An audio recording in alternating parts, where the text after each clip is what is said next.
আমরা প্রধান উপদেষ্টার যে পেজ আছে সেই পেজে মূলত আড়াইটা লেখা এবং অনেকে সংশোধন করে আবার দুইটাই বলছে। আসলে আমরা জানতে পারবো, তবে বাদ জোহর বলাটাই শ্রেয়। আপনাদেরকে বলতে চাই যে নতুন একটি রাজনৈতিক বন্দোবস্তর জন্য যে রক্ত দিয়েছে এবং জুলাইয়ের যে 1400 শহীদ হয়েছে এবং আমরা ছাত্র জনতা যে মাঠে নেমে এসেছি, আমাদের জুলাই এখনও শেষ হয় নাই এবং আমরা একটি নতুন গণতান্ত্রিক পন্থায় নতুন একটি সরকার গঠনের মাধ্যমে আমরা এই বাংলাদেশপন্থী একটি রাজনৈতিক বন্দোবস্ত দেখতে চাই, যারা শুধুমাত্র বাংলাদেশের অধিকার নিয়ে কাজ করবে, বাংলাদেশের জনমানুষের অধিকার নিয়ে কাজ করবে বলে আমরা মনে করি।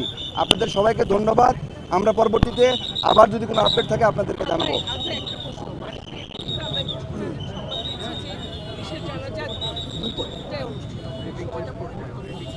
জি, আমরা প্রধান উপদেষ্টার যে পেজ আছে সেই পেজে মূলত আড়াইটা লেখা এবং অনেকে সংশোধন করে আবার দুইটাই বলছে। আসলে আমরা জানতে পারবো, তবে বাদ জোহর বলাটাই শ্রেয়। যে জোহরের ডাকটায় নামাজ হবে, তারপরে বাদ জোহরে আমরা সবাই মিলে সমবেত হব।